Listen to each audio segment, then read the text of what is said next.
à l'intérieur d'un penthouse de 40 millions de dollars situé au 150 Central Park South. S'étendant sur 3 étages au sommet du prestigieux immeuble Hampshire House, ce penthouse emblématique est situé sur la Billionaires Row, Central Park South, l'appartement le plus cher de New York, d'une valeur impressionnante de 40 millions de dollars, avec 5 chambres donnant sur Central Park, est actuellement à vendre. Entrons dans ce paradis des milliardaires et découvrons ce qui le rend si spécial. Présenté comme un investissement unique en son genre, le bien très convoité devait être mis aux enchères en décembre 2020 avec les enchères haut de gamme. Avec des vues imprenables sur Central Park, cet appartement élégant est sûr d'attirer de nombreux acheteurs potentiels. La conception primée s'étend sur 9550 pieds carrés d'espace intérieur et extérieur. Et les enchérisseurs promettent que les vues et les frais mensuels bas ne changeront jamais. La maison prévue se trouve sous le toit en cuivre dramatique et fortement incliné de la Hampshire House, une coopérative de 37 étages achevée en 1940 qui fait face à Central Park. C'est la propriété ultime. Tout le travail a été fait à l'avance pour le prochain propriétaire, y compris des plans primés par une équipe renommée d'architectes et de designers. Peter Polinsky, principal de Span Architecture, a déclaré « Seulement ici, au milieu de la Billionaires Row, pouvez-vous obtenir ces vues. Vous avez vraiment l'impression d'être dans un musée.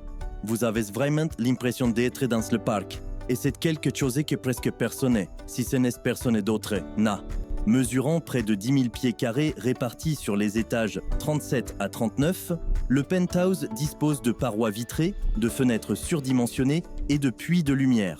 Il y a également plus de 1000 pieds carrés d'espace extérieur sous la forme de 4 terrasses privées, avec l'une d'entre elles près de la chambre principale qui donne sur Central Park.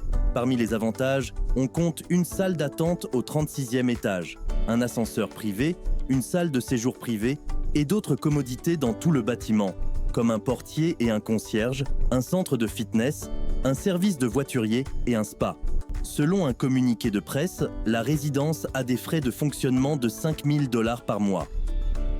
L'acheteur avisé aura un très grand penthouse avec de magnifiques vues à 360 degrés et des terrasses extérieures spectaculaires face à Central Park.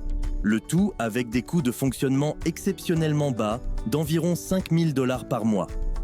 Partout ailleurs, cela serait généralement de plus de 60 000 $ ou plus, rien que pour les impôts fonciers, a déclaré Sean Elliott de l'équipe Elliott et Nest Seekers International. L'investisseur immobilier londonien Arnon Katz a acheté le penthouse et les droits de développer les 2 étages au-dessus pour 22 millions de $ en 2014. Katz a ensuite fait appel à Span pour concevoir cette résidence unique en son genre. L'appartement a été évalué à 100 millions de $ à la fin de la rénovation, dont le coût est estimé entre 15 et 20 millions de $. Les transactions immobilières dans la grosse pomme sont restées lentes alors que les riches new-yorkais fuyaient au plus fort de la pandémie de coronavirus et ne revenaient pas, mais la décision de mettre la propriété aux enchères sans réserve est inhabituelle. Situé à 2 pas de Central Park, le bâtiment des années 1930 a déjà été la demeure d'artistes tels que Frida Kahlo et du ténor Luciano Pavarotti. Situé à mi-chemin du bâtiment, l'appartement est un endroit idéal pour vivre et se détendre.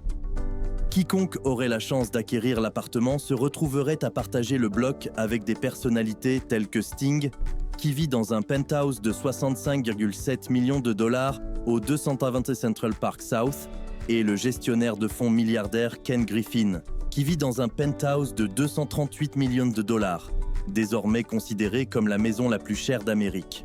Je suis confiant que quiconque aura la chance de remporter cette propriété le jour de la vente aux enchères ne la vendra probablement jamais, en faisant de cette opportunité une véritable opportunité unique qui ne se reproduira tout simplement jamais, selon Elliott. L'investisseur, M.E. Katz, insiste sur le fait que l'investissement en vaut la peine. Personnellement, j'ai une approche très optimiste, a-t-il déclaré au journal.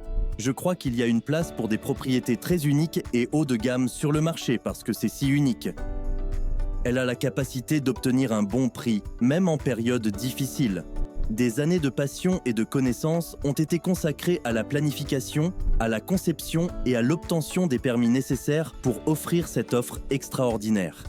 Il a déclaré qu'il n'y a absolument rien de semblable dans le monde, et c'est ce qui la rend vraiment spéciale.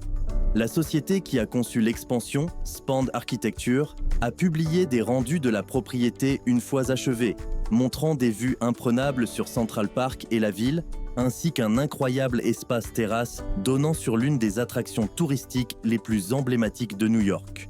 La rénovation introduira plusieurs terrasses autour de l'appartement, totalisant 1125 pieds carrés, dont une privée juste à côté de la chambre principale qui donne directement sur Central Park.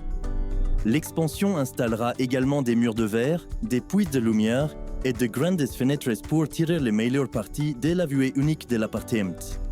Le plan a remporté le prix du meilleur projet résidentiel de l'année dans le monde pour 2018 du magazine Interior Design. La construction de la Hampshire House a commencé en 1931 pendant la Grande Dépression, mais s'est arrêtée 6 mois plus tard lorsque le développeur basé à Cleveland a manqué d'argent. Elle a repris lorsque l'économie s'est améliorée. Le fait qu'elle ait été construite en plusieurs morceaux plutôt qu'en une seule fois l'empêche d'être un monument. La tour, couronnée par un toit en cuivre avec des cheminées jumelles, est d'un style différent des lucarnes baroques espagnoles en dessous et de la base du bâtiment, qui est moderne avec des murs en marbre blanc, des appareils en aluminium et des fenêtres noires. L'intérieur du bâtiment était fait d'appareils en aluminium et de garnitures en granit noir, a rapporté le New York Post. Katz cherchait le système mécanique de l'appartement et on lui a dit qu'il était à l'étage dans le toit, qui abritait un grenier. À ce moment-là, tout s'est mis en place. Une idée était née. Nous avons réalisé la possibilité de transformer l'espace de stockage en un incroyable penthouse habitable, explique Peter Polinsky. Pour Katz, le fait que le bâtiment ne soit pas classé monument historique s'est avéré être son ticket gagnant. Toutes les étoiles devaient s'aligner pour en faire une maison parfaite pour tout l'appartement. Le bâtiment était un endroit idéal pour vivre, mais ce n'était pas le seul endroit pour vivre. Le bâtiment était également un endroit idéal pour vivre et se détendre, pour être soutenu et un lieu de rencontre pour partager avec la famille.